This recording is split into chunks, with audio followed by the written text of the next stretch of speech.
Hello, everyone. Father Carl here, and I'm happy to be able to share some reflection on this weekend's Gospel, the beautiful story of the Transfiguration, a story with a message of great hope. I remember last Tuesday quite well.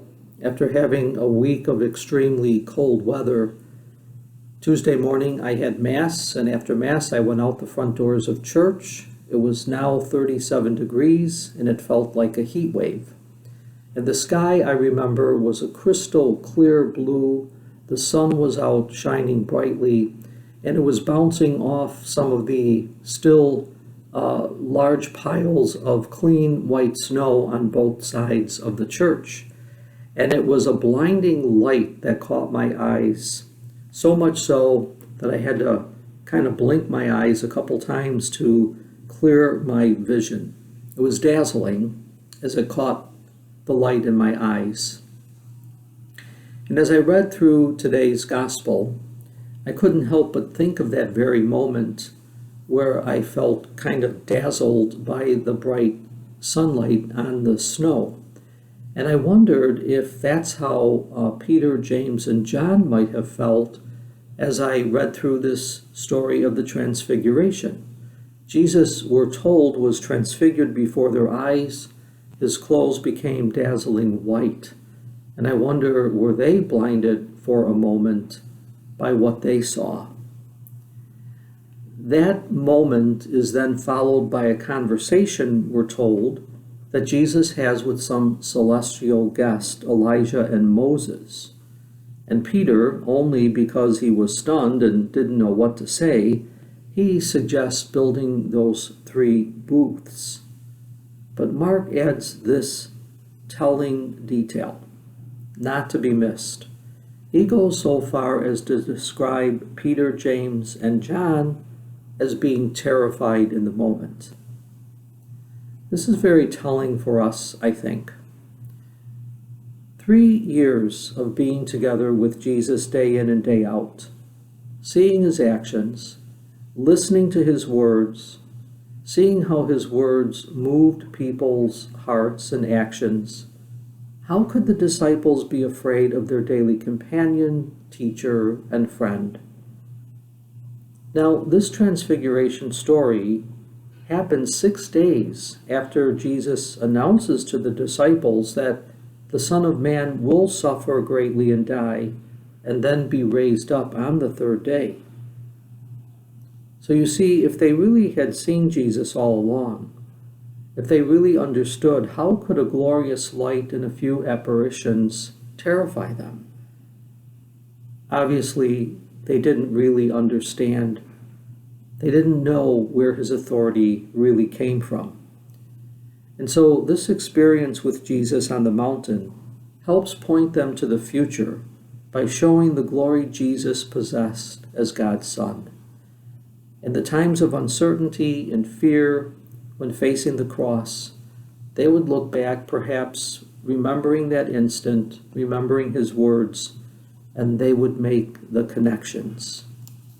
Clearly, that's what happened as we hear the story today. And I think in this event, here is the message of hope for us. God is still with us. So much seems to have been taken from us by the pandemic and its effects. We need today to hear this message of hope. God is still with us. Moses and Elijah in the Old Testament, they also had a revelation of divine glory on a mountain. It's no mistake that they're with Jesus today on the mountain. They represent the law and the prophets. And both, you see, in the Old Testament, were part of what prepared others for the coming of the Messiah.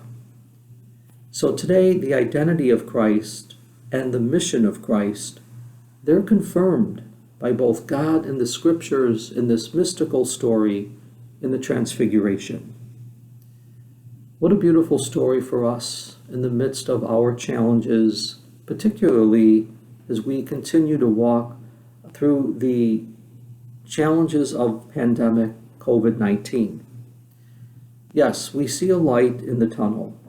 The COVID-19 pandemic, however, has been hard on us all and continues to be a challenge. We have to work through some spiritual deserts, challenging us to find new ways of being church and doing ministry while keeping everyone at a social distance.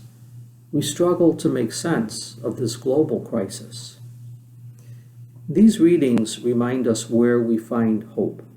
The light of God enfolds us with the warmth and the strength of being God's beloved. Isaac in the first story today was saved. He was God's beloved. Jesus goes to the cross, but he is raised up. He is God's beloved. We face challenges and we face crosses in our lives, but not without hope, because we are God's beloved. The God who went to such great lengths for us to allow his only Son to be sacrificed will surely not abandon us. What an important message for us to keep close to our minds, our hearts, our souls today. God will not abandon us. And so, friends, today let us hear in our readings an invitation to renew the virtue of hope in our faith as we walk through this crisis or any of the challenges we face in life. Hope is the virtue where we truly recognize God's presence in all events of life. Hope is the virtue that helps us recognize God's presence in all the events of our lives. Where do we need to find peace and courage and strength today, remembering we are God's beloved? God will never abandon us. What a gift, the virtue of hope.